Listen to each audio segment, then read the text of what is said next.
If you're a podcast host, listen up, this one's for you. My name is Allie Jackson. I'm the host of Finding Mr. Height, a dating and relationship podcast that I've been doing for 4 years now, sharing my positive and practical approach to dating that's built on my own life experience. And I wanted to share another experience that I've had, my secret behind monetizing my show. It's called Red Circle, and I was just telling my colleague about how much I love their platform. With Red Circle, not only am I getting a seamless hosting experience, but I also love the support I receive in ad sales. It's not just typical ad sales either. It's targeted opportunities based on my show and my life. And the platform is super simple. You just set your preferences and Red Circle matches you with sponsors that align with your show. You can vet every opportunity and their platform gives you great analytics. More recently too, my Red Circle team has brought me opportunities outside of my podcast on social media to really augment the podcast partnerships, bring them full circle. I just can't recommend them enough. If you want to give it a try, go to redcircle.com to get your free trial. That's redcircle.com for a free trial.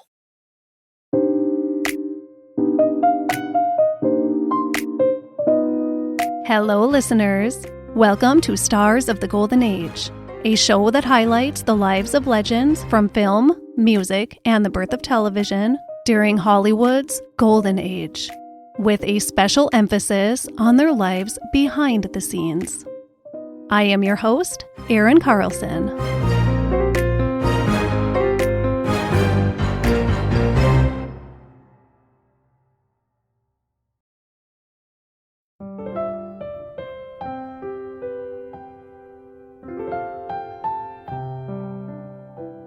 Today, we are talking about Jeanne Crain. Jeanne Crain has starred in 2 of our more recent Movies of the Month on Patreon, including our movie for this month, Margie. So I figure it's time we learn a little more about her. This one's for you, Ellen. My primary source for this episode is a book titled Girl Next Door: The Life and Career of Jeanne Crain by Rupert Alistair. Jeanne Elizabeth Crain was born on May 25th, 1925, to parents George and Loretta in Barstow, California. George and Loretta had met in North Dakota, where they had both grown up and earned degrees in education. Loretta was then a teacher, and George had been the principal at a small rural school in North Dakota. But the young couple decided to move to California shortly after getting married. They lived in Barstow for a year or so before moving and settling in Inglewood, near LA. Jeanne's little sister, Rita, was born 19 months after Jeanne. The 2 girls were often mistaken as twins as they grew up. They were very, very close. The family experienced turmoil during the fall of 1928 when Jeanne was 3 years old. First, Loretta and George's 3rd child was stillborn. Obviously an extremely heartbreaking experience for the couple. Not long after, Jeanne became very sick. She had developed double pneumonia emphysema, very serious and very scary. She was just 3 years old. Little Jeanne was hospitalized for 4 long months. Even once home, she had a long road of recovery ahead of her. She had lost a lot of weight while in the hospital too, so she had become very frail. Later in childhood, Jeanne developed scarlet fever, which required an 8-month quarantine. So she had some pretty scary illnesses as a child. 4 years down the road, the family was shaken up again when George and Loretta separated. Loretta had claimed her husband had become, quote, domineering, arrogant, rude, impatient, irritable, and brutal. He was physically abusing her, which he had apparently been doing for years, but it had escalated greatly by this point. Some of his abusive actions were detailed in the book I used for my research, but I'm going to spare you those details. Just know it was really bad. The abuse occurred in front of the girls, too. George's behavior had become increasingly erratic, and he was often staying out until 3 or 4 in the morning, sometimes later, refusing to tell his wife where he had been. Loretta hit her breaking point in April of 1932 after a particularly frightening beating from her husband. It was very difficult for a woman to leave her husband in 1932, keeping in mind it was also during the Great Depression. But luckily, Loretta's parents had relocated to Inglewood from North Dakota a few years earlier. They were extremely supportive. Loretta was so lucky to have that support system. She took the girls and moved into a home on the same street as her parents and took on sewing and retail jobs to make ends meet. And she eventually began working as a stenographer. Her teaching credentials hadn't transferred from North Dakota, and her circumstances at the time didn't allow for her to return to school for it. She was working long, hard hours, raising 2 kids on her own. Loretta was awarded full custody and child support, which George, of course, didn't prioritize paying at all. Jeanne and her sister Rita attended St. Mary's Academy for their primary schooling, a Catholic school in Los Angeles. Jeanne was a shy girl. She loved reading and was often found deeply engrossed in a book. Her favorite book was Tom Sawyer. Jeanne also loved to draw and paint and even considered a future in art. When she was in the 8th grade, one of the nuns at the St. Mary's Academy encouraged Jeanne to try out for a school play. She saw how shy and quiet Jeanne was and thought it would be a good challenge for her, a way to help her out of her quiet shell. Jeanne tried out, and not only did she get a part, but she got the lead part. And she really enjoyed the experience, so much so that she wanted more of it. She recalled, quote, "I came out of my shell in school plays when I could be somebody else but Jeanne Crain," end quote. An idea we see time and time again in these stories. Once teenagers, Jeanne and her sister Rita made the shift to public high school. Their father, George, taught at Inglewood High School and really wanted his daughters to attend his school. Plus, it would relieve him and Loretta of the private school tuition, or whoever was paying for it. High school was pretty exciting compared to the all-girls Catholic school Jeanne had grown up attending. High school meant boys, and it also meant wearing the clothes she wanted to wear to school instead of a boring school uniform. Jeanne continued to be involved in school plays, and she was also crowned Miss Long Beach in 1941, going on to be a contestant in the Miss California pageant. And that opportunity led to a screen test at 20th Century Fox. Nothing came of that screen test, but it was exciting for sure. The girls also got a tour of the RKO studio. And while in the RKO commissary on this tour, a certain newcomer powerhouse of the studio took notice of the beautiful Jeanne Crain. She stood out among all of the other girls that she was there with. He noticed her. The man was Orson Welles. He invited her to his office that very afternoon for tea. At this meeting, Orson Welles explained the new movie he was working on, The Magnificent Ambersons, and he was looking for an actress to play the female lead, Lucy. He was interested in testing Jeanne for the part. He gave her 10 pages of script to memorize and scheduled a screen test for her in 3 days. Welles really liked her for the part, but RKO studio head George Schaefer said she was too young-looking. The role went to Ann Baxter. But Orson Welles made sure to tell Jeanne that he thought there was great hope for her. He saw a future on the silver screen for her. But first, she had to finish high school. Jeanne won another beauty pageant during her senior year of high school, Camera Girl. And then her mother secured her a talent agent. Loretta was in full support of her daughter's dreams of being in the movies after her brush with fame at RKO. Jeanne was soon doing modeling work, and then she joined Max Reinhardt's acting school in Hollywood. Through this avenue, Jeanne got her second chance with Fox. And this time, she was offered a contract in February of 1943, 3 months before her 18th birthday. Her film debut was a very small role in the Technicolor musical The Gang's All Here with Alice Faye and Carmen Miranda. Her first substantial role came shortly later when Daryl Zanuck cast her in Home in Indiana, followed by her first starring role in the Meantime, Darling. Director-producer Otto Preminger said of the stunning new starlet at Fox, quote, "In my opinion, Jeanne Crain has more chance to become and remain a star than anybody I have met in recent years. because of her gift for concentration and her earnest will to work with only one aim in mind: perfection, end quote.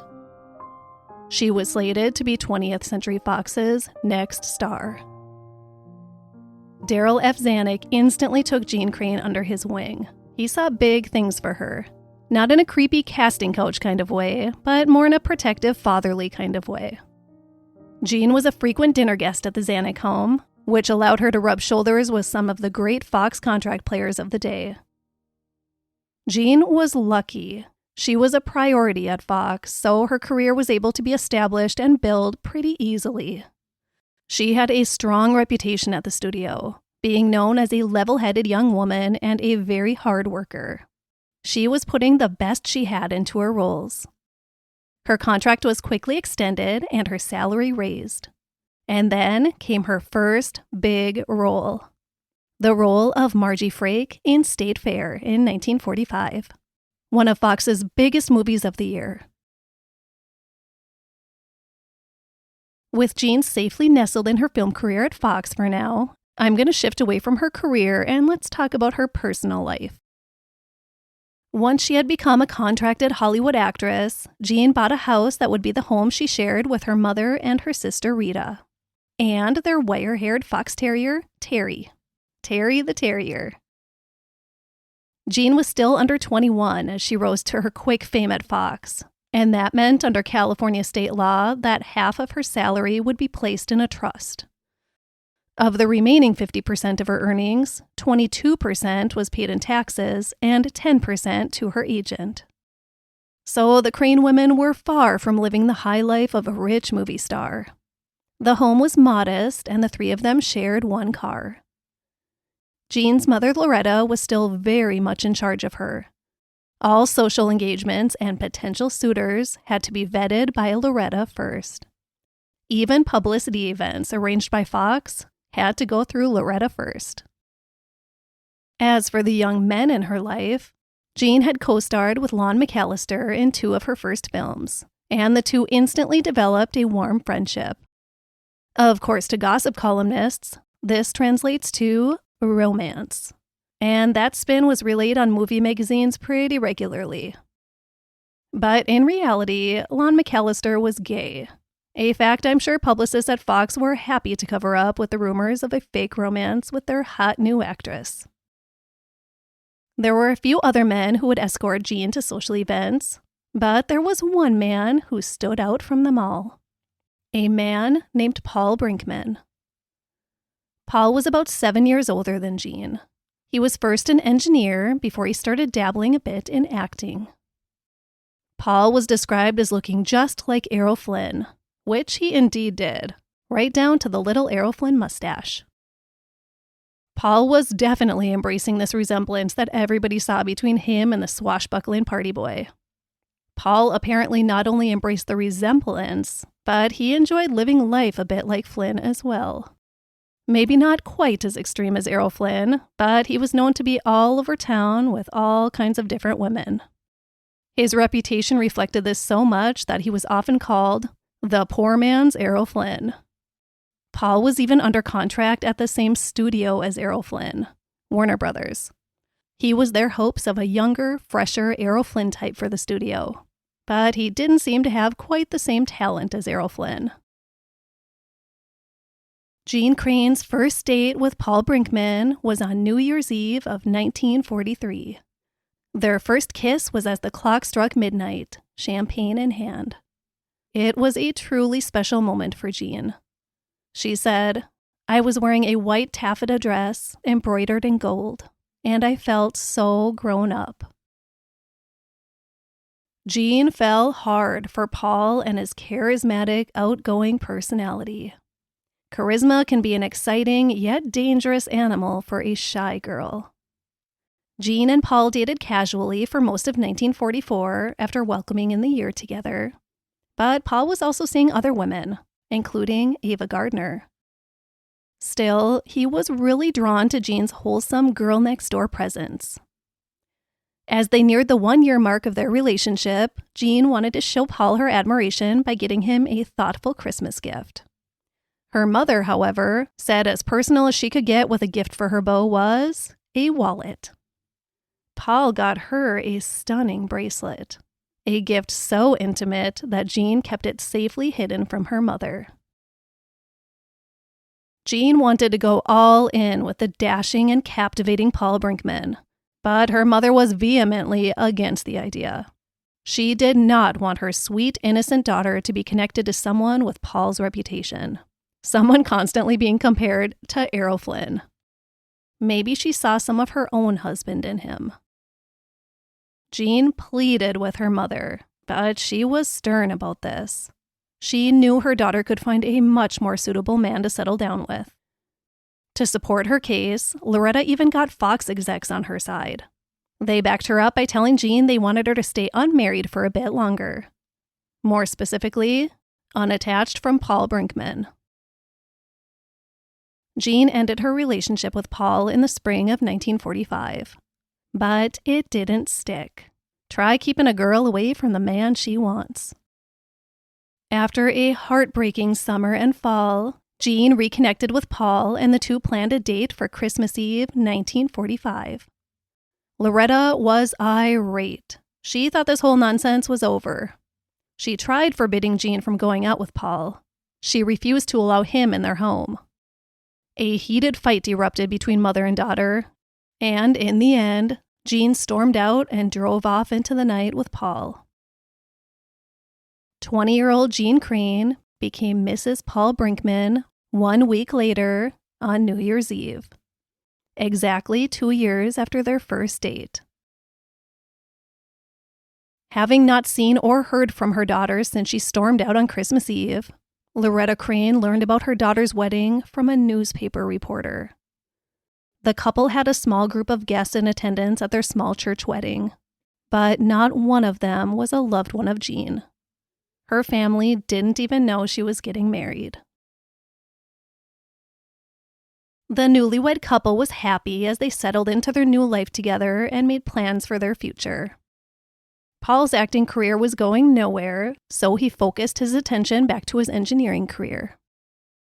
Until their wedding, Paul had also been living at home with his parents, so the two rented the home of a friend as they made plans to build their dream home. Jeanne reconciled with her mother, who was still not thrilled about her daughter rushing to the altar, or not even being invited to the wedding. But she knew she had to accept it and support her daughter as best she could. The future was looking bright. Jeanne's blockbuster musical, State Fair, had been released at the end of August of that same year, 1945, and it made the already well-known and well-received Jeanne Crain a true star. Her star blew up as the result of State Fair's success. She was receiving 2,000 fan letters every week at the studio, second only to Fox's long-reigning #1 star, Betty Grable. She was a famous star, and she was married to the man she loved. Riding on the success of State Fair, Fox cast Jeanne in their upcoming film, Margie. There was no question that it would be Jeanne and Jeanne alone that would play this role. Nobody else was even considered. Life magazine reported the film and its casting as, quote, the first movie which was bound to stand or fall on her performance, end quote. Jeanne Crain delivered. Margie was another smash hit for Fox and its new starlet, Jeanne Crain. Margie premiered at the Roxy Theater in New York. The theater had its largest non-holiday box office gross in 20 years. Just to give you an idea of how successful it was. Darryl Zanuck wanted to capitalize on this success and start planning a follow-up film, another film set in the 20s, called The Flapper for Jeanne to star in. But she wouldn't be able to do it. She was pregnant. While Jeanne and Paul relished in their excitement of their expanding family, they hurried to find a property to build their dream home on. They found it in a development called Outpost Estates in the Western Hills of Hollywood. They began working with an architect and planned out their beautiful dream house. During Jeanne's pregnancy, they also adopted a baby lion, a 10-day-old cub that was being horribly mistreated at a circus-themed party they attended.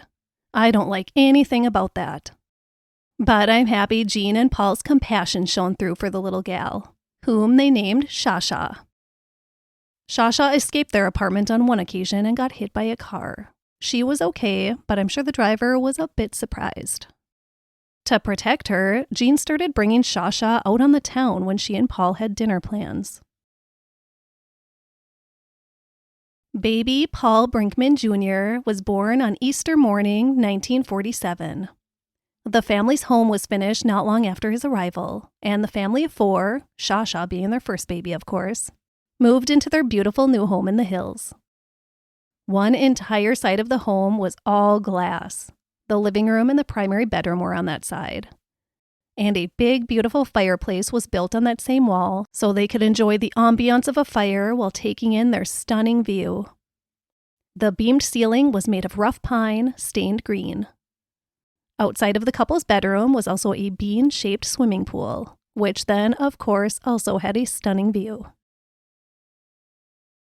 Shasha, to no surprise, grew up very quickly. And by her first birthday, she was a massive 200-pound full-grown lioness. She lived primarily outdoors in a fenced-in area of the yard, but she was a vocal girl and her roars really upset the neighbors. The police finally arrived after several neighborhood complaints and ordered the couple to find a new home for their lion. Shasha moved to the Griffith Park Zoo, and I'm sure she was as happy as any lion held in captivity against their will could be. Jeanne was finally able to star in that movie, The Flapper, after her 18-month maternity leave. But by now, the film had been renamed You Were Meant for Me. Her long absence from the studio didn't seem to affect her popularity at all. She remained Fox's number 2 actress behind Betty Grable. After being cast in The Fan in early summer of 1948, Jeanne learned she was pregnant again. She didn't want to be pushed out of the picture, or any picture yet, so she kept her pregnancy a secret. But when she fainted on set on a particularly hot day, the secret was out. The Fan was a Victorian period piece, so Jeanne was costumed in a tightly cinched corset all day. Not ideal for a pregnant woman. Jeanne and Paul welcomed their second little boy, Michael, on January 21st, 1949. Jeanne returned to the studio much earlier this time than her first child. She was back at the studio just 2 weeks after Michael was born, testing for a role. She did not want to miss out on this project. Pinky, based on the novel Quality, which spoke a message of racial prejudice and cultural contrasts. The lead character, Pinky, was a very light-skinned young black woman who could pass for white, similar to the character of Peola played by Freddie Washington in 1934's Imitation of Life. Freddie Washington was a light-skinned black woman. For Pinky, Lena Horne, also a light-skinned black woman, pleaded with execs at her home studio, MGM, to allow her to make Pinky with Fox. But MGM's mission was to keep her more on the white side of the line, so they said no. And Fox thought that she wasn't quite white enough for the role anyways. Jeanne wanted the part, and Jeanne got the part. Pinky was a top priority for Fox in early 1949. John Ford was initially brought on as director, but between disagreements on filming, tensions with actress Ethel Waters, and unforeseen health problems, Daryl Zanuck chose to replace Ford with director Elia Kazan. Elia Kazan got along much better with Ethel Waters than John Ford had, but he was not a fan of working with Jeanne Crain. He thought she was, quote, a good soul, a pretty girl, obedient, gentle, and yielding, end quote. But as far as her acting abilities, well, he didn't think she had any. And he was quick to point that out. He later described Jeanne Crain as, quote, the blandest person I have ever worked with, end quote. That's harsh. Meanwhile, over at the production code office, Joseph Breen had some things to say about the story before he would approve it for release. A main point in the story is a romance between a white man and a black girl who passes for white. Regarding that storyline, here's what Joseph Breen had to say to Fox. Quote, From the standpoint of general good and welfare, we strongly urge that you avoid physical contact between Negroes and whites throughout this picture. This with the idea of avoiding audience offense in a number of sections of this country." End quote. Yeah, it was okay to be that openly racist in 1949. They got away with it since Jeanne Crain was actually white, just playing a black woman. But if it was Lena Horne, it would have been a different story. Pinky was an instant box office success, although it was banned from some theaters in the South. It was Fox's top-grossing movie of 1949, and Jeanne Crain, Ethel Waters, and Ethel Barrymore were all nominated for Oscars for their performances in Pinky. Olivia de Havilland took home the Best Actress Oscar that year for The Heiress. Either way, Pinky proved Jeanne Crain was Academy Award material and proved her abilities as a dramatic actress. It's definitely a movie worth checking out if you haven't seen it. Jeanne starred in Fox's top movie of 1950 as well, Cheaper by the Dozen, working with the great Myrna Loy as her mother. Back on the home front, Jeanne and Paul welcomed their third child on August 2nd, 1950. Another son, Timothy. Jeanne was now the mother of 3 little boys under the age of 3 and was one of Hollywood's top leading ladies with a busy contract schedule. And then she was pregnant again the following year. Jeanne loved her boys, of course, but she wanted a daughter so badly. So did Paul. That day finally came when their 4th child was born on March 5th, 1952. Their little girl, Janine. Paul had started his own successful company, the Brinkman Manufacturing Company, and had secured a government defense contract, so his career was going great as well. But Jeanne was growing frustrated with her roles at Fox, and she felt like she was still being cast in mostly girl-next-door types. She wanted more quality dramatic or taboo roles like Pinky and People Will Talk, and she just didn't feel like she was being given those opportunities. Her career was just beginning to feel stagnant to her. Jeanne Crain walked away from Fox in 1953, having been with the studio for 10 years since she was just 17 years old. It was time for a new start and a new image, a grown-up image. Jeanne was, after all, very much a grown-up woman. She was a 28-year-old married mother of 4. She really wanted to escape that juvenile girl-next-door image desperately. So she had her hair cut in a daring chic bob and began dressing more daring as well. And Jeanne was ready to show off her new sexy image around town. She'd never really had the opportunity to have much of a social life. Her mother strictly oversaw her doings at first, and then she jumped right into marriage and immediately started having babies. She'd spent most of her adult life so far either pregnant or postpartum, all while working hard at Fox. It was time to live, so she and Paul began socializing more. One columnist wrote that Jeanne was, quote, "the one gal I see at every holiday party," and that she attended more Hollywood parties than any other actress in town that year of 1953. Jeanne was loving her newly embraced social life, saying, quote, "I love it. I get invited to at least 200 parties a year. I can't go to all of them, of course, so I try to make the ones that sound like the most fun. We like the small parties at friends' homes the best, but there are more kinds of parties in Hollywood than there are makes of cars." End quote. Jeanne and Paul were able to travel overseas for the first time for Jeanne's post-Fox role in Duel in the Jungle that was being filmed in Africa and England. But it turned out far from the dream that Jeanne envisioned. Far from. While filming in South Africa, assistant director Tony Kelly was killed when the boat he was in on the Zambezi River capsized while going over some rapids. The tragedy hit even harder with the fact that Paul had tried to go with the men on the scouting trip, but they had denied his request. If Paul had had his way, he would have been in that terrifying accident as well.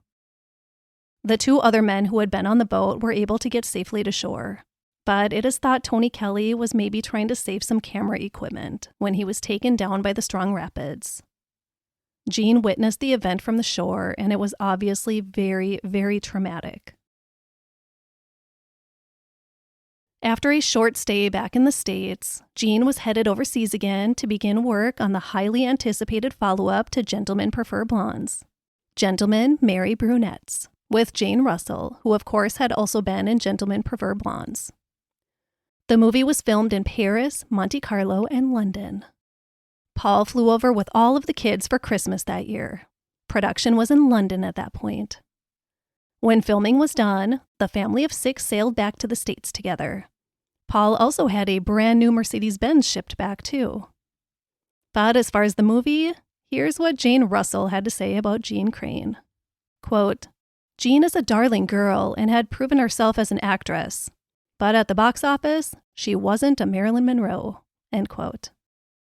Maybe not, but a lot of people really liked what they saw with this new screen image of Jeanne Crain. She was excited about this new chapter. Jeanne's excitement was quickly dampened when she saw page 10 of the latest Confidential magazine in the spring of 1956. The headline read, "What did the starlet have that the star didn't have? Ask Jeanne Crain's husband." The article detailed Paul's running around with a young, beautiful, unnamed starlet. It seemed Paul was still a playboy, chasing that Errol Flynn life. Well, Jeanne wasn't going to put up with it. She immediately filed for divorce and filed a complaint of physical and sexual abuse, which Paul was then charged with. Details of this alleged abuse are also detailed in the book, so I'm not going to include it, but it was pretty graphic too. Paul, of course, denied the allegations. Going a step further, Paul Brinkman sat down with gossip columnist Luella Parsons, blaming the split on the 11-year family resentment coming from Jeanne's mother and sister. So he cheated on his wife, betrayed her and his children, and then blamed it on his in-laws. If you think that's bad, how about the statement Paul's attorney gave? Quote, "Apparently Mrs. Brinkman feels that the lurid publicity which will result from a wild and woolly battle will help her career. This is problematic, but it certainly will not help the children. Unfortunately, she has chosen her weapons. We will, if we must, answer her scurrilous charges and join in the battle. She has forced us into the hassle, and we will enter into it with full force." End quote. Part of that battle on their front was accusing Jeanne of infidelity as well, calling her, quote, "an unfit and improper person." With those words, Paul and his attorney sought for full custody of all 4 children. As for the infidelity accusations against Jeanne, the married friend and neighbor Paul named as the partner firmly denied it. He said, quote, "Any charges of adultery are ridiculous. Mrs. Brinkman has a spotless reputation. She is a fine mother and an altogether nice person. Any such charges are pure fiction. Our children play together. My wife knows Mrs. Brinkman. This apparently is a vindictive smear." End quote. It was indeed a battle. Jeanne, of course, denied the infidelity as well. Here's what she had to say about it. Quote, "There is absolutely no truth to the charges. Paul cannot face the fact that the breakup of our marriage is due to his own actions, and so he has had to reach out for some straws in the wind. He has already broken my heart. Now he is trying to break my spirit." End quote. The battle was full of shocking revelations and accusations and kept the gossip columnists busy for weeks. This whole ordeal shifted when, out of nowhere, Paul dropped the adultery charge and announced that he would like to settle peacefully. The couple's assets were split right down the middle, and Paul was ordered to pay Jeanne, who maintained custody of the children, $300 per month of child support, or $3,600 today. Jeanne declined any alimony support from him. Now, you're not going to believe this, but guess what Jeanne did for New Year's Eve that year? She attended the same annual New Year's Eve bash that she did in 1943, her first date with Paul Brinkman. And guess who her date was to this New Year's Eve party on the last day of 1955? Paul Brinkman.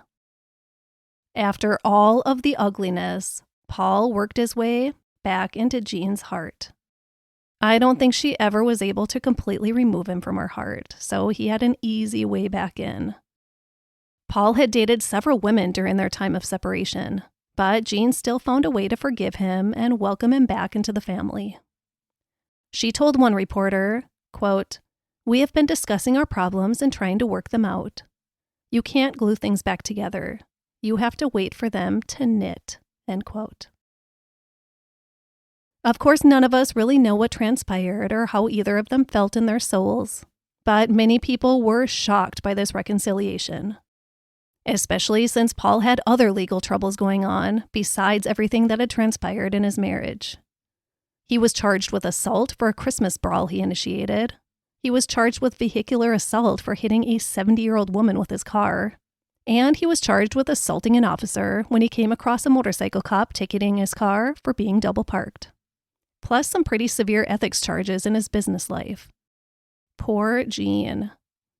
Many people think she stuck with him because of her strong Catholic faith. All of this drama and questionable behavior surrounding Paul, and within a few months of their reconciliation, Jeanne was expecting the couple's 5th child. On November 21st, 1956, Jeanne gave birth to another little girl, who they named Lizabeth, or Betsy for short. By the end of the 1950s, Jeanne was appearing more on television than on the big screen. She played Daisy in a live TV production of The Great Gatsby, and she joined a big high-profile cast for a TV production of Meet Me in St. Louis, plus some other TV work. She enjoyed this professional life, not being tied down to a contract at a film studio. She felt much more free with her freelance work schedule. And she would need that extra freedom in her schedule because guess what? Jeanne announced she was pregnant again in September of 1959. Little Maria, the family's 3rd daughter and 6th child, was born on January 10th, 1960. So let's pause and review things here. I hope I get this right. Jeanne was 34 years old in January of 1960, and she had a 12-year-old, a 10-year-old, a 9-year-old, a 7-year-old, a 3-year-old, and a newborn. Despite having 6 children, Jeanne and Paul picked up where they had left off on the Hollywood social scene. They wined and dined with the best of them. They were part of the Hollywood elite. They were in the same circles as Jane Mansfield and Mickey Hargitay, Joan Collins, Zsa Zsa Gabor, Conrad Hilton. Jeanne also continued her television work, plus some movies, including a couple of films in Italy. She loved Italy. In the summer of 1963, she made her stage debut in the Philadelphia Story in Chicago, and then went on tour. It was a smash hit with sold-out shows. Jeanne Crain turned 40 years old on May 25th, 1965. And on that very day, on her 40th birthday, she gave birth to her 7th child. A boy named Christopher. I promise you, this is the last one. 7 was it for Jeanne and Paul. The family was complete, finally, with 4 boys and 3 girls.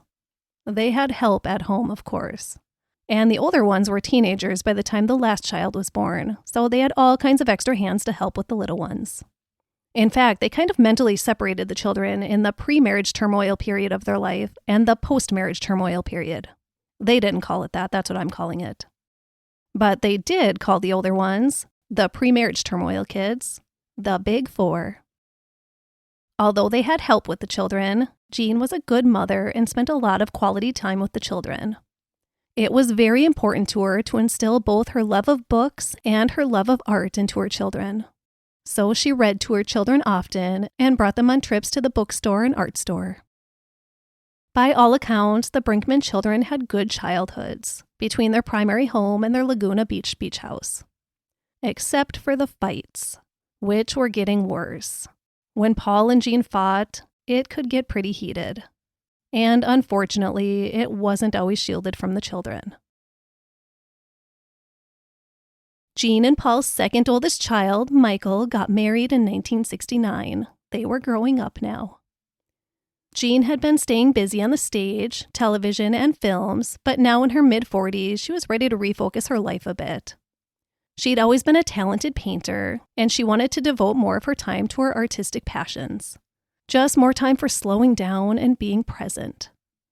She enrolled in a few art courses at UCLA and took some private classes as well. Then she joined an art trip to Florence with a group of local artists. Through her art circles, she became great friends with 2 other female artists, and the trio made many art-centered trips together. This was good for her.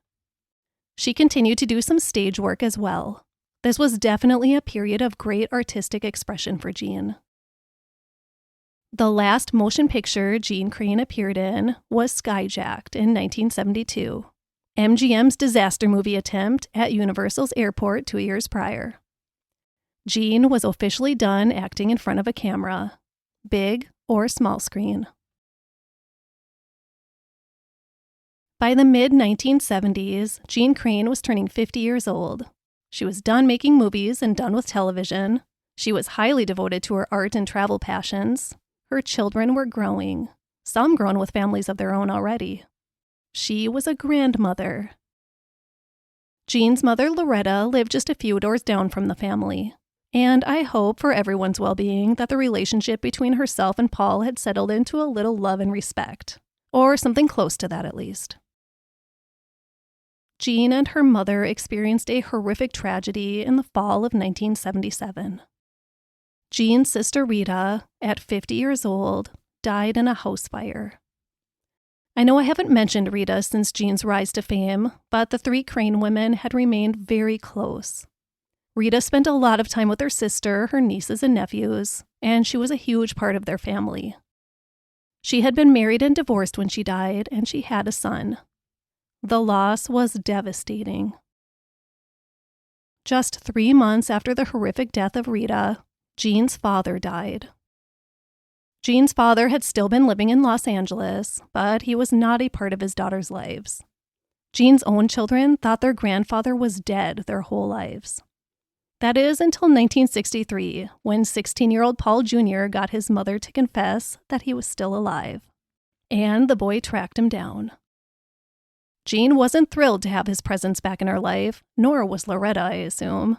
But still, she included him in family holiday dinners from that point on, for her kids' sake. George had reconstructed a relationship with his daughter Rita as well. Maybe fueled by the devastation of losing her in the house fire, George suffered a massive heart attack and died just 3 months after Rita's death. Less than 2 years later, Jeanne would lose the last member of her family, the most important one, her mother. Loretta Crain died on May 13, 1979. Within a 2-year period, Jeanne had buried her sister, her father, and her mother. Jeanne's art had always been a vital outlet for her in dealing with her emotions. But the loss of her entire family in such a short period, coupled with questions of her own decisions and staying with Paul all of these years, made Jeanne turn to alcohol a lot to numb the pain. Drinking had been a part of her social life for decades, but her relationship with alcohol had taken a dark turn along the way. She wasn't socializing much at all anymore, but the drinking became much more frequent. Daily. In the spring of 1980, Jeanne checked herself into a rehab facility, where she stayed for 2 months. When she returned home, she immersed herself in her art and her nurturing artistic community again. It was good for her soul. But Paul, he wasn't so good for her soul during her recovery. He drank right in front of her every day with no consideration for her recovery, and he was not attending her family recovery meetings that were part of her rehab process. He just wasn't taking her mental health and struggles with addiction seriously. Without that core support she needed from her husband, alcohol eventually made its way back into Jeanne's everyday life. Paul and Jeanne eventually grew apart. They remained married, and they did do some traveling together during the first part of the 1980s, but they just continued to drift apart until they were living separately. There was just nothing left to hold the relationship together, and neither of them had the drive to try. Jeanne was alone for the first time in her life, and it was a lonely life for her. Unfortunately, there was more loss and more tragedy ahead for Jeanne. Her poor soul was never given a chance to heal. In 1992, Jeanne and Paul's son Michael was 43 years old.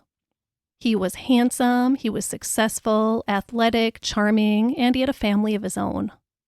But this is a reminder that even people who look from the outside like they have it all may sometimes be hiding demons and pain of their own. At 43 years old, Michael Brinkman died of a drug overdose. He died on May 13, 1992, exactly 13 years to the day that Jeanne's mother Loretta died. Jeanne went into almost complete isolation at this point. Being alarmed about their mother's mental health, in 1995, when Jeanne was 70 years old, her daughters moved her to Santa Barbara to be closer to them and her grandchildren. And I think she even had a couple great-grandchildren by then. And they helped her stop drinking again. They made sure Jeanne was not alone and that she was surrounded by love. And this was exactly what Jeanne needed. Especially when in 1997, just 5 years after Michael's death, another of Paul and Jeanne's sons died of a heroin overdose. Their youngest child, Chris. He was only 31 years old. Paul Brinkman died on October 1st, 2003 at the age of 85. He and Jeanne had drifted into their own separate lives, but they remained friendly at family functions and they enjoyed each other's company. They had been through a lot together. Paul had been a part of Jeanne's life her entire adult life. Whatever the draw was, she could never completely walk away from him. He was home for her, even after they started living apart in their later years. Jeanne had lost 2 children, and now the man that she'd been with for over a half a century. She was devastated. She was broken. And she was tired. On December 14th, 2003, just 10 weeks after Paul died, Jeanne Crain passed away. In a span of just 10 weeks, Paul and Jeanne's children had lost both of their parents. In the span of just 11 years, they had lost both of their parents and 2 brothers. Jeanne Crain was 78 years old when she passed away. She was laid to rest next to Paul.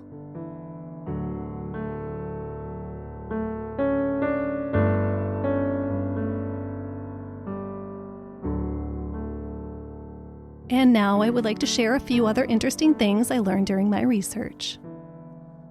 Bullet point number 1. Jeanne Crain's hand and footprints are a part of the exclusive club of famous hand and footprints in the courtyard of Grauman's Chinese Theater, now TCL Chinese Theater. Jeanne's were added in October of 1949. With her handprints and footprints, Jeanne Crain wrote in the cement, "To Sid, my greatest thrill." Bullet point number 2. Jeanne appeared in a lot of musicals, but her singing voice was always dubbed in. Bullet point number 3. Jeanne's youngest child, Chris, was a founding member of the band Jane's Addiction. In conclusion, Jeanne Crain was a beautiful and bright spirit who shined on the silver screen for decades, most brightly in the 1940s and 1950s. That bright spirit was dimmed throughout her life as she dealt with tragedy after tragedy, heartache after heartache. But she remained positive and optimistic, doing what she could to nourish her soul through her losses and tragedies. She was a talented artist, and she used her art as a way to nurture her spirit. It was her therapy. Her artistic community kept her calm and grounded, and the art itself kept her soul at ease. As I took the journey through Jeanne Crain's life, I couldn't help but think several times about how differently her life would have been if she hadn't married Paul, or even if she hadn't reconciled with Paul. I'm not saying Paul was a bad man. I didn't know him. But I do think that maybe there was someone out there that could have given Jeanne a little more love and respect. I know Jeanne loved her children, and she wouldn't have those children without Paul. Her children were so important to her. But it makes my heart so sad that she never had that true, unconditional, devoted love from a partner that I think she deserved. Nobody ever had a bad thing to say about Jeanne as a person. Nobody but her husband, Paul. Not that I encountered, at least. Nobody should have to endure that much tragedy in their life. No mother should have to bury 2 of their children within their lifetime. Jeanne endured a lot of heartbreak and deep, deep sadness.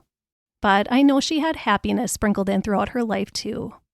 I just hope she had enough happiness.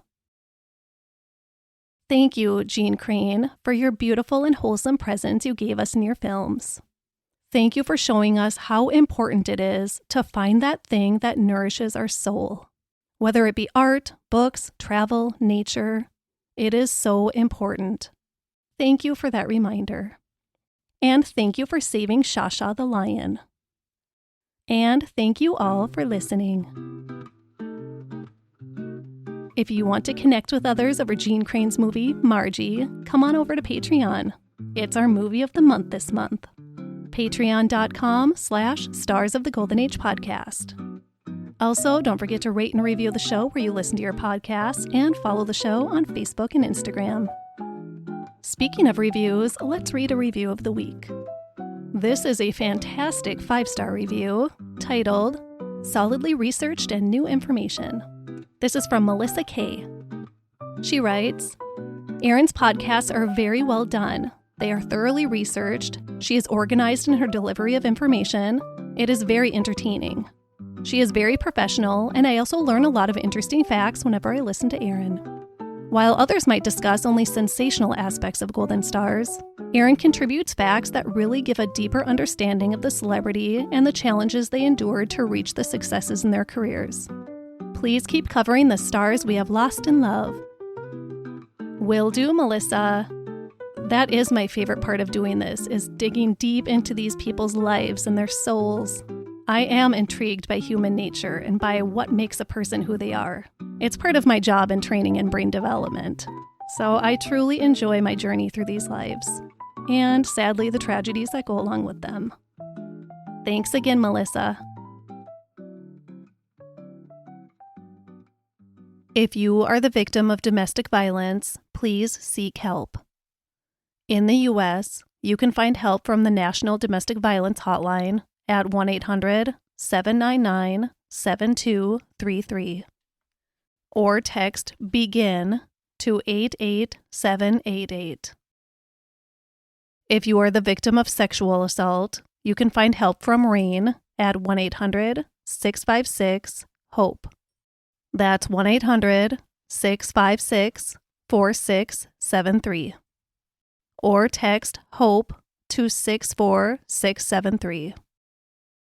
If you are struggling with drug addiction, you can find help from the National Drug Hotline at 1-844-289-0879. And if you would like to seek help for addiction to alcohol or drugs, you can contact the Substance Abuse and Mental Health Services Administration at 1-800-662-4357. There are so many resources available to us today. Nobody should fight the fight alone. Thank you, guys. Reach for the positive in every day. Be kind to everyone you encounter. Find that thing that feeds your soul. And have a wonderful Thanksgiving. For this episode, I used a book titled Girl Next Door, The Life and Career of Jeanne Crain by Rupert Alistair, and IMDB.